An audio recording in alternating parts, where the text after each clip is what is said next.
In the spring of 1995, word got to Lee Kun-hee that a batch of Samsung's brand new mobile phones, which it had doled out as New Year gifts, did not work. Incensed, the group's chairman ordered employees at the factory that had made the offending devices to pile up tens of thousands of them in a courtyard. A cool $45M worth of equipment then went up in flames. The episode is emblematic of the way Mr. Lee, pictured, who died on October 25, aged 78, turned a South Korean maker of knockoff electronics into a technology powerhouse. He was obsessed with quality and demanded total devotion from executives. Every decade or so he made bold bets. His last one, on smartphones and semiconductors, paid off handsomely. Samsung Electronics, the group's crown jewel, has a market value of $311 billion, more than J.P. Morgan Chase, America's biggest bank. The patriarch's death was not unexpected. He had been incapacitated since a heart attack in 2014. It will not prompt leadership changes. But it highlights two challenges facing South Korea's biggest chaebol conglomerate. The group must find growth beyond maturing smartphone markets. And it has to grapple with Mr. Lee's other legacy, an over-cozy relationship with politics that has embroiled his company, as well as his son and successor, Lee Jae-young, in corruption cases. The rise of Samsung mirrors that of South Korea. When Lee Pair took over from his father in 1987, the country was an emerging economy that had yet to make the transition to democracy. When he fell ill in 2014, it was rich, thriving, and democratic. On his watch, Samsung abandoned the fast-follow strategy adopted by South Korean firms since the 1970s and allowed himself to imagine that his company could be number one in its own right, says Park Joo-gun of CEO Score, a corporate watchdog. This entailed some mistakes, such as an expensive foray into car making. But it mostly brought success. Although the group maintains businesses from shipbuilding and life insurance to amusement parks, the younger Mr. Lee, de facto boss since 2014, has kept a focus on electronics. Today, Samsung is the world's biggest maker of smartphones and its second biggest of chips.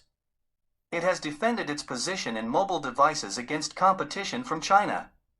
Lee Fils has forged global partnerships, including with competitors such as Apple, which Samsung Display, a subsidiary, supplies with screens for iPhones. He has also begun to move the company away from producing solid, but unsexy hardware towards an emphasis on design and software, which accounts for American big tech firms' trillion-dollar valuations. It has not all gone the Lee's way. Wielding economic influence to preserve a corporate structure that benefits the founding family has landed them in trouble. Lee Pair was twice convicted for corruption, including bribing the president, and twice pardoned when politicians deemed his continued involvement in Samsung to be in the national interest.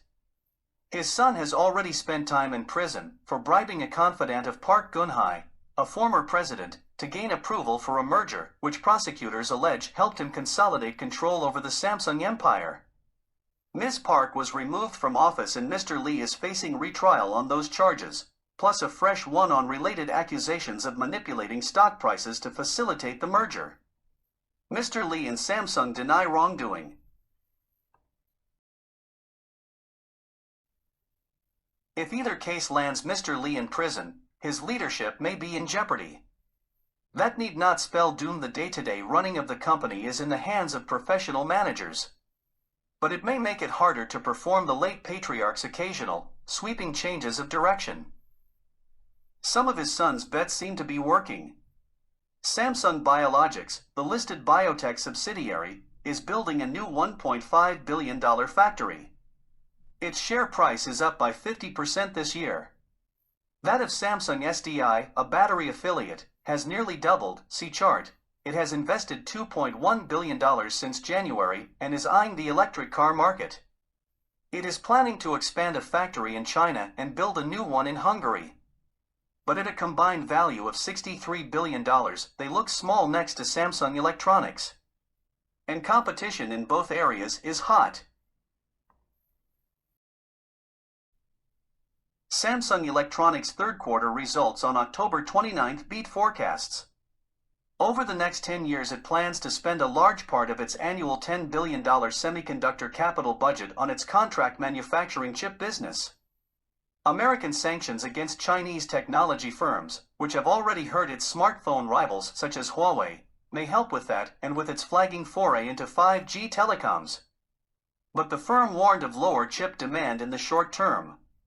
And the market share of its chip foundries lags behind Taiwan's semiconductor manufacturing company, the industry leader. No new megabet in the style of Lee pair is on the horizon. Lee Fils has apologized for his group's run-ins with the law and vowed to break with tradition and not pass control to his own progeny. The Lee family says it plans to pay the full inheritance tax on the patriarch's $16 billion shareholdings. Honoring his positive legacy may prove harder.